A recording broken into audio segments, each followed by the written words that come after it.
I understand what you're saying completely. That's me as a card game player. I never did that, but yeah, it's in the book. It's definitely in the book. Exactly. It's one of those things that you have to respect that your opponent may be trying to do that to you. But when you know your opponent is trying to do that to you, then you know, okay, my opponent is trying to get inside my head. Why are they trying to get inside my head? Because they're scared of me. Yep, right. I'm going to play this well. I'm going to try and play it out and try and win. They don't have enough confidence in their ability to beat you just using the game and the game mechanics, so they're going to try and use external measures to try to do so. Exactly. And this is a best of 5, so losing one game means nothing. You still had to win at least 3 of them to get through the match anyway. It doesn't matter whether it was this one or the next one. You're still going to have to win some. No, things are just warming up. Now, in between games, I did want to ask you, I myself have been playing Amnesiac's version of the Tempo Rogue where we drop the Shadow Steps and play the counterfeit coins, and I am loving it. Have you tried this version? No, I haven't built. I haven't tried it yet. The old being a family man with a job and all that means I don't play as much over the weekend as I do during the week, but I was definitely planning on playing that at the start of the week. I really like the coins. The Shadow Steps are kind of underwhelming. I mean, you get the nut draw where you get to Kaliseth and then Shadow Step it repeatedly on turn 2 or whatever. But when you look at the deck, it has 1 drops, 3 drops, a bunch of 5 drops, and a bunch of 7 drops. Yeah. Counterfeit coin suddenly just smooths those draws so much more. Gaps, doesn't it? I really like it. And so one of the decks I tried out early on, I think the Derpy Troller made an aggro druid list that had Pilfered Power so that you could play Bone Mare and Ultimate Infestation at the top end. Kind of a bit of a meme, right? But pretty funny. And what I found so often in that deck was I would end up I'd have 9 mana, my opponent would have like 5. And I was like, 9 mana, I've got an Ultimate Infestation hand, I've got nothing in play, and nothing I can play. It's like being 1 mana off is catastrophic. And that's where Counterfeit Coin and this Tempo Rogue deck, the elemental version that Amnesiac was playing, I feel like that's actually almost genius. Whether he came up with it or not, I like it. I feel exactly the same way. I love it. Now, we're into a matchup here. I feel that the aggressive Murloc Paladin, I feel like the Mage has a fantastic matchup against this deck. What are your thoughts? Yes, I agree. I think the Mage is favoured here because the Paladin is going to struggle to remove a Doomsayer from the board if it comes up, and I think it will. The Paladin's going to struggle to get through a Frostlit Shander if we can get to the late game, and I think we will. Yep. Of course, that's not everything. What can happen here is that the Paladin can get a nice fast start and put the Mage away before anything can happen. But what we're seeing here is a turn 1 Grimscale Chum from Bullutte, which got coin hero powered, and then a hero power from Bullutte, which just got hero powered. So at this point, the Mage is not facing a lot of pressure and could be looking to get to the late game quite happily. So Bullutte has made up for his turn 2 Silverhand Recruit with a Grimscale Chum buffing a Vilefin Inquisitor in his hand, and then playing a Rockpool Hunter on the Chum. So he's got a 3-2 and a 3-4 now. But I still think he wanted to come out of the gate a lot faster than this if he wanted to pressure Gyatso in that way. Yeah, I mean, we're faced with some interesting decisions here, and it looks like Gyatso's chosen to play off curve with the Frostball here, and just in an attempt to mitigate some of the damage coming out there. I'm guessing in anticipation of a ping next turn to finish that and a Primordial Glyph. The unfortunate part for him here is that Bullutte does have the option to him to actually play the Megasaur in here and have something to say about that. So we'll see what comes on with Discover. We have Wind Fury, Attack, and Stealth until next turn. So what would you be taking here? I'd be taking Divine Shield if I could, but unfortunately you can't. Outside of that, you want +3 health, but you can't. Wind Fury, it looks like, is the option, which is just helping push a little extra damage, but this unfortunately is not the kind of result you want here. Notwithstanding the fact that Gyatso has a Flame Strike in hand, like we're looking at a game where Gyatso is going to try and mitigate the amount of damage that comes in to get to the point where he can Flame Strike. The way you prevent that being a problem as the Paladin player is you want to protect your Murlocs, whether that be the +3 health or the Divine Shield, and he didn't get those, which is not great for Bullutte. Now, he's still pushing a lot of damage at the moment. That Gentle Megasaur, even on its own, is actually a sizable threat. And it looks like that Primordial Glyph has gotten Gyatso an Ice Block. I would have been tempted with the Cone of Cold, to be quite honest. The Cone of Cold there, yeah, absolutely. Prevents a lot of damage. He's going to take 11 damage this turn, falling to 13. And he's still way too many turns away from being able to play Flame Strike.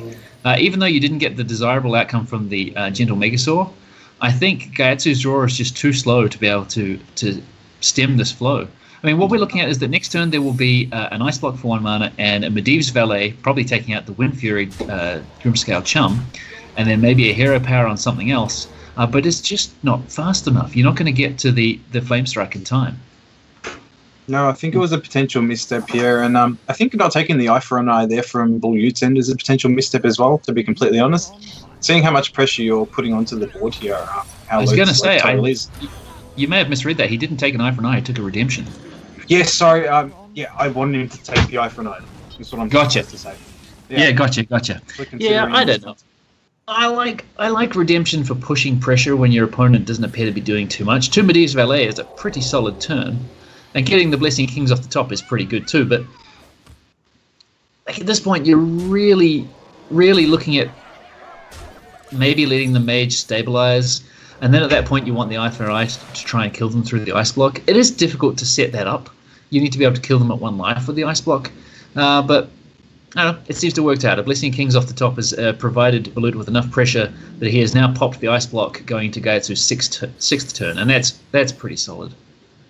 That is really solid. The Frost Nova being the Hail Mary, pretty much exactly what Gyatso needed to stay in the game here. With that being said, there's some livability there.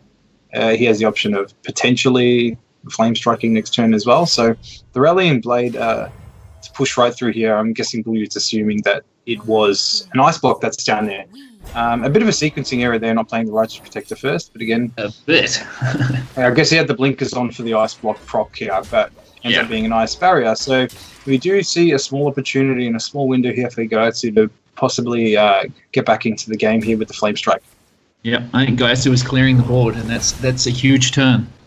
I mean, admittedly, the playing the Righteous Protector before the Rallying Blade would have meant that this Medivh's Valet would only have 1 health instead of 2, but it's still not ideal. So we see a Hero Power from Bullutte into a Spike Ridge Steed. But at this point, Gyatso is on 7 health, well, falling to 4 health from the rest of that Rallying Blade. He is in a position to try and survive, and he's got a 2nd Ice Block there.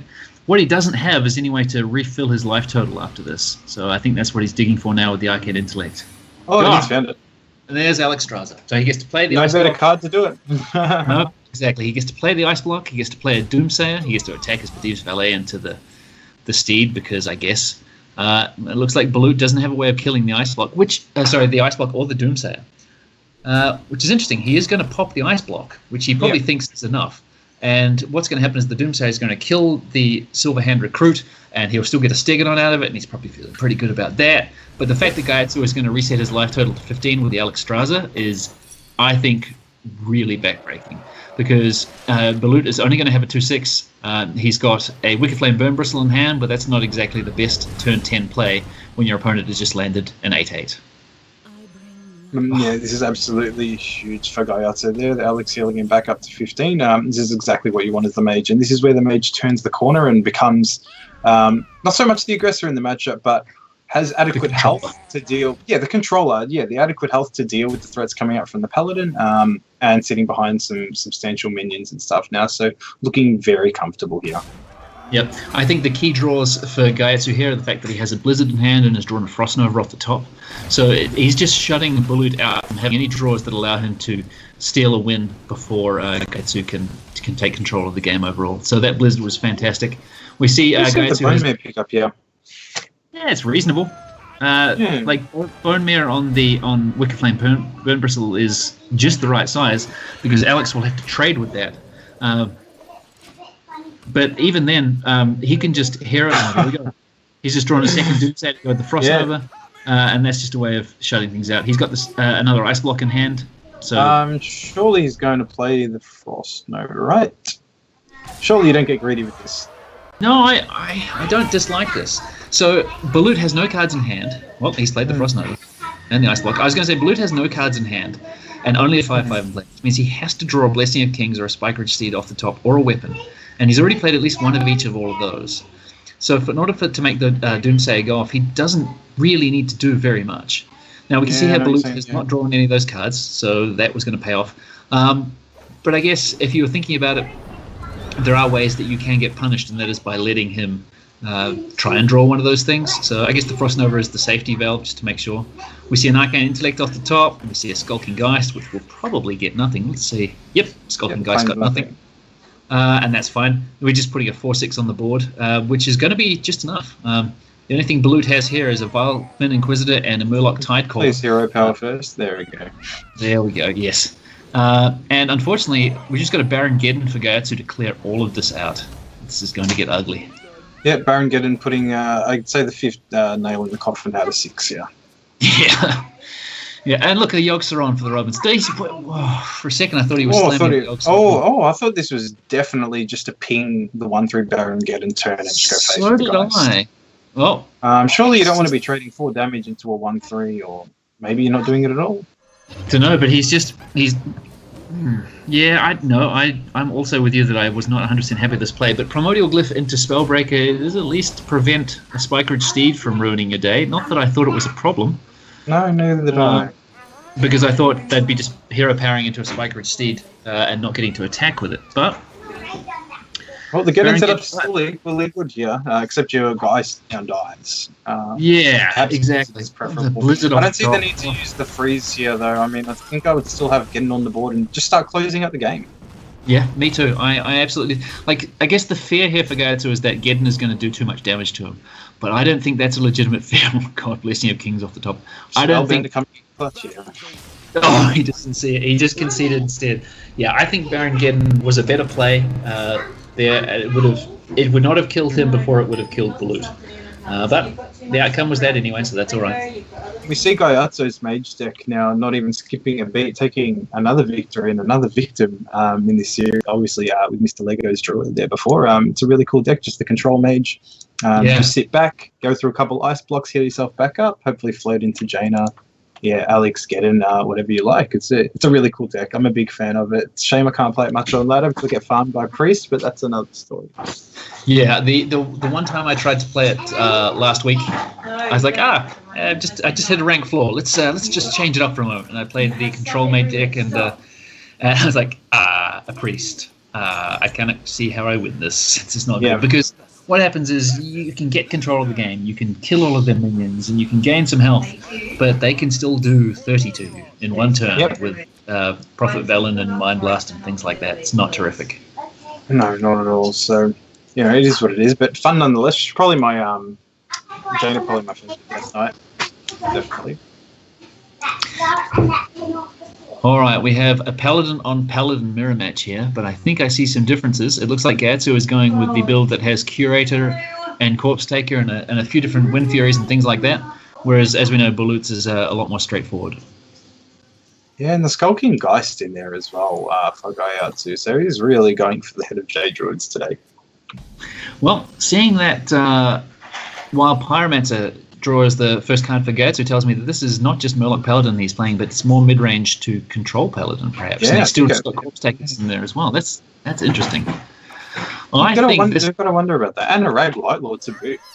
Yeah, I think suddenly this might favour Gyatso more than it favours Bullutte. As long as Bullutte doesn't have a strong opening, then I think Gyatso may be favoured here. Now, what I thought was quite interesting was that Bullutte skipped his first turn.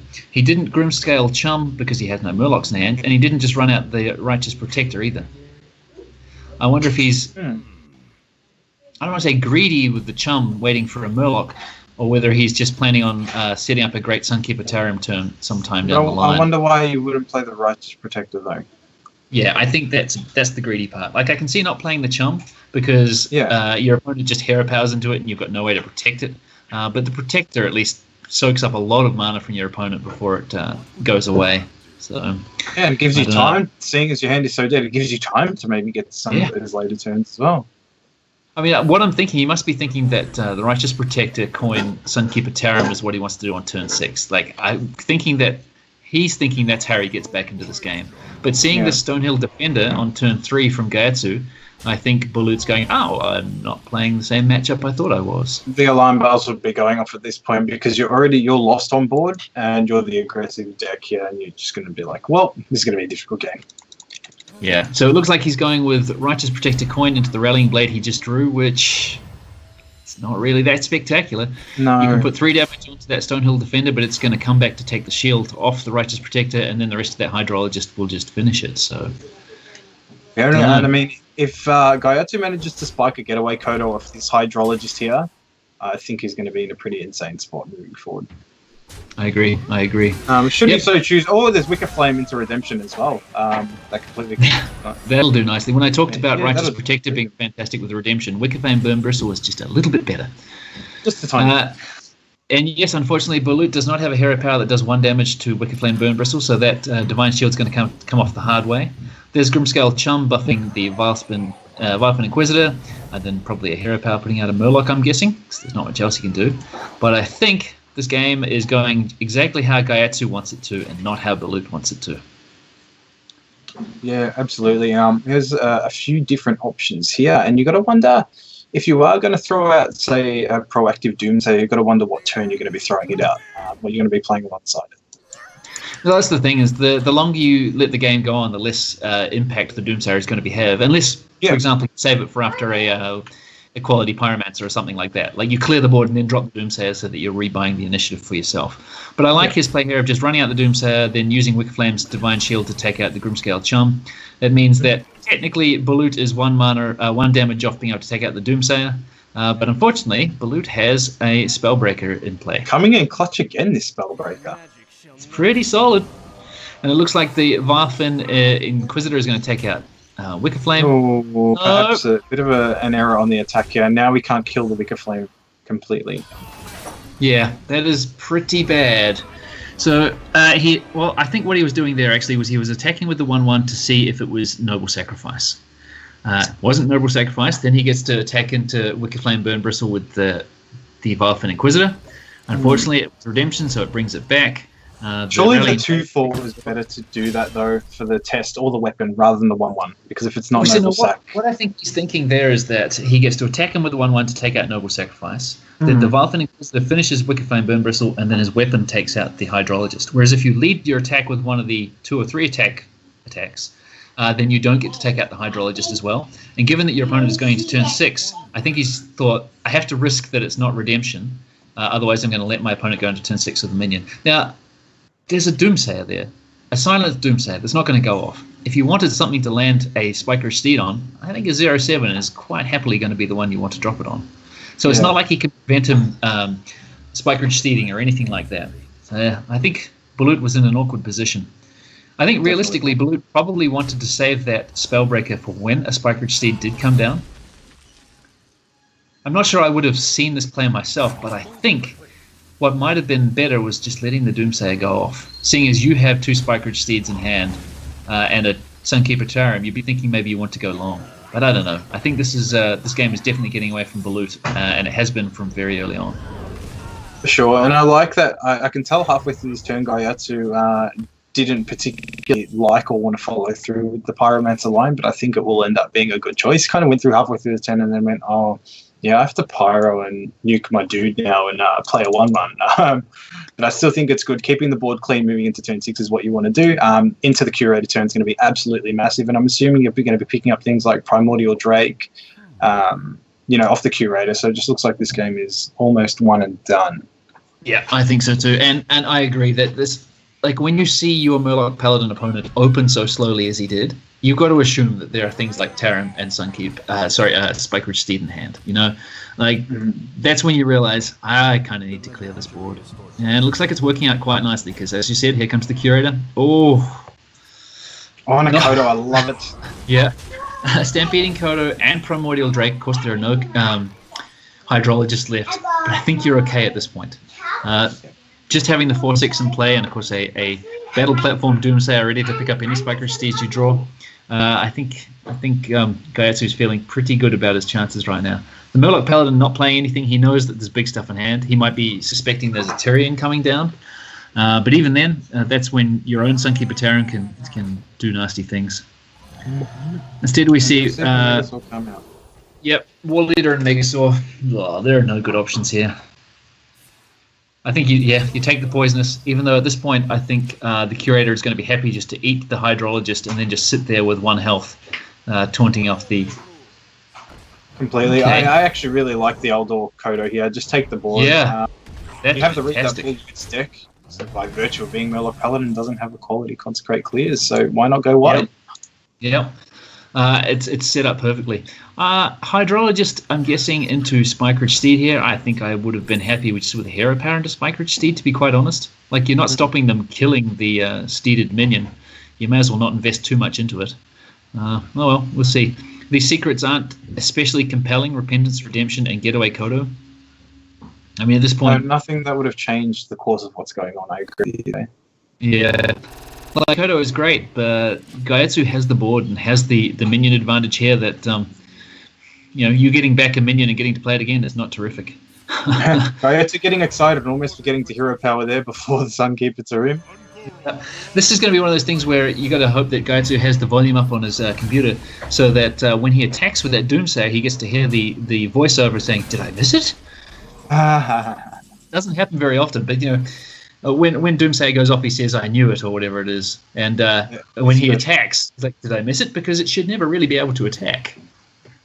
I didn't know I had that interaction as well. That's awesome. I think I've only heard it from being a stinger in a podcast. They have that. What's that one from? So, it's Doomsayer when it attacks. Oh, right. Of course. Like, why would it attack? That makes sense. So this is not a terrific turn for Bullutte. He's just played a Rockpool Hunter and a Getaway Kodo and the Spike Ridge Steed on it. Again, I think you could still have a Rockpool Hunter and a Hydrologist in your hand if you were just trying to create brick walls by just hero powering and Spike Ridge Steeding. Ooh. It's not like you're preventing lethal by choosing to play the minion and then putting it on there. So no. I think we were both right, and when we saw this early in the game, this game was not going the way Bullutte wanted it to. No, not at all. Didn't win the early game, and you don't have much of a chance of winning the mid-game to late game against this kind of Paladin strategy. So, yeah, not too good for Bullutte. But with that in mind, sorry, go on. Look at Gyatso's hand. Not only has he still got the Ragnaros Lightlord that he's had for a while, and the Primordial Drake, which would be fantastic against the Murloc Paladin, he's now drawn into an N'Zoth the Corruptor as well.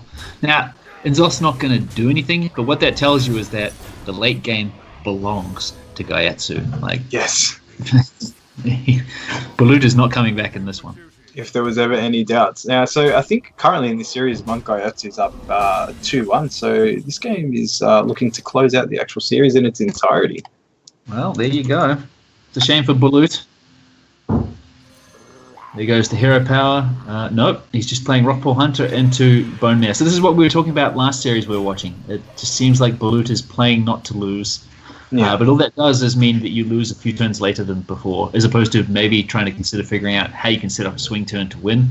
Not that I can see one in a hurry, but Gyatso's fine with this. As a Lich King. Oh, I want to say this deck is greedy, but this deck has got the late game on lockdown.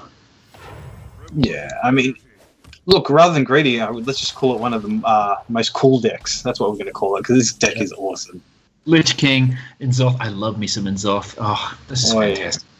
Yeah. Bringing back some old memories. He's got the Skulking Geist in there, right? He's worried that some Jade Druid is going to go long on him. Not today, Jade Druid. Not today. And there's a consecration out of Bullutte's deck. Cool. Not enough. Inconsequential at this point. Inconsecrational. It's not even a real word. I'm not even sure why you're giving more information about the cards you're playing in your deck at this point. That's the thing, right? That's the thing. Yep, he gets to trade his Bone Mare for the Lich King because he's played his own Tarim. So at this point, Bullutte has the board, but has 0 cards in hand, while Gyatso is a little behind on the board and has 11 billion cards in hand, and is about to play Ragnaros Lightlord. And nope, he's hero powering an anti-magic shell. Oh, just for the rubbins there. I don't think it does not particularly matter what you do at this point, does it? Nope, not at all. You could shut your eyes and head against the keyboard and take it away. Yeah, you could. Let's envisage what Bullutte can draw. I bet you it's something small and pitiful. Well, we could play Burn Bristles okay, but we know that Bullutte's deck is full of cheap Murlocs to get that synergy going. And when you have no cards in hand, you really can't get your synergy going when you're playing your cards one at a time.